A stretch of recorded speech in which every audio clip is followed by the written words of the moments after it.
Well, I'm called Bumpa, B-U-M-P-A, because my eldest grandchild couldn't really get her mouth around grandpa or papa or anything like that, so she came up with the name Bumpa, and it sounded quite cute.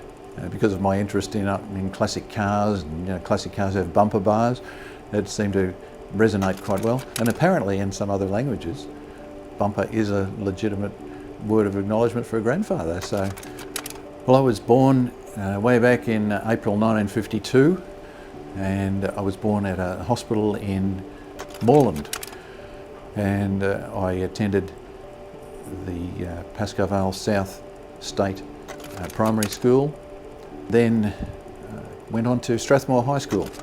I didn't do year 12, in fact I repeated year 11, which was an interesting situation because I was just coasting through school until I got to year 11, and I followed the math science route with my friends, and I flunked out terribly. Didn't have a math science brain, so I had to repeat the year, and I did the humanities, and then I breezed through, and that was me. I really enjoyed the humanities stream. After that, I went straight into the Commonwealth Public Service, and I worked my way through the Department of Social Security, Department of Veterans Affairs, Department of Health, quite a few departments, community services, and I spent about 22 years in different roles. Ended up in middle management, running a lot of health programs, and a friend told me that I could move on to a fundraising role. He saw that as ideal for me. So I decided that this was a good move, and I became the general manager of the Smith family, which was really good. It was very much in philosophy with my Christian background, and I felt that it was a good fit for me, and I was there for about 4 years. Eventually moving on again in the not-for-profit sector to the Lord Mayor's Charitable Foundation, raising quite a few millions of dollars to help all of the charities across Australia. But after 10 years there, I got itchy feet, and my wife and I, having raised our 2 lovely daughters, decided that we would make a break and go down to Torquay. After building a lovely house down there, we shifted back, and here I am back in Melbourne again, enjoying retirement, enjoying being involved with the life of my daughters and their husbands and our 6 grandchildren. So it's a good life, it's a good time. Well, as far as how I felt about making the transition into retirement, I think I started making the move back in about 2008, just after I finished my master's degree.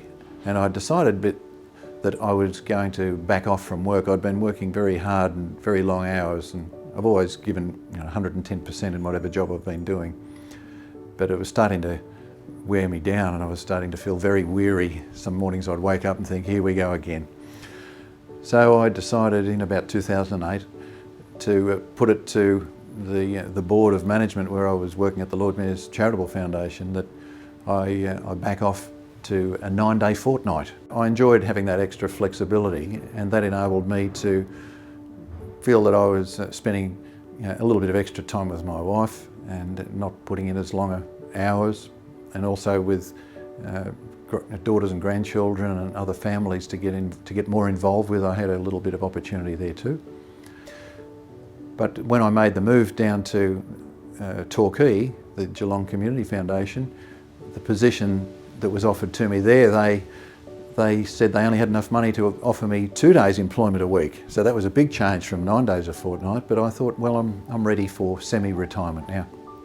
So it was just a gradual transition over many years, but I've never been the sort of mindset to think that life is all about work. I think that work is just part of life, and there are so many more important things than work, and family comes much higher in my mind than work ever did. In recent months and recent years, I've been doing volunteer work on a local radio station, 96.5 Inner FM. I'm involved with the local Rotary Club, so it's good to be involved in that. And it's good to be busy. I think an active mind is good, so I cannot imagine anybody going into retirement and doing nothing. I mean, it's good to sleep in. That extra half an hour, or sometimes an hour, sleep in is a great way to start the day. but you've got to have a reason to get up in the day and not just think, oh, what's on Netflix or what's on YouTube. I think I was initially a little bit lost about what to do in retirement.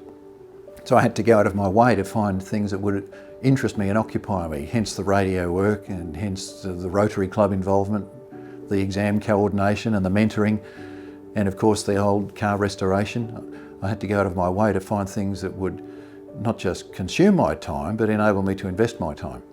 So I think you've got to make a positive decision, whoever's contemplating retirement, to have a few things in mind that they can take on and not just wake up each morning and say, what on earth am I going to do today?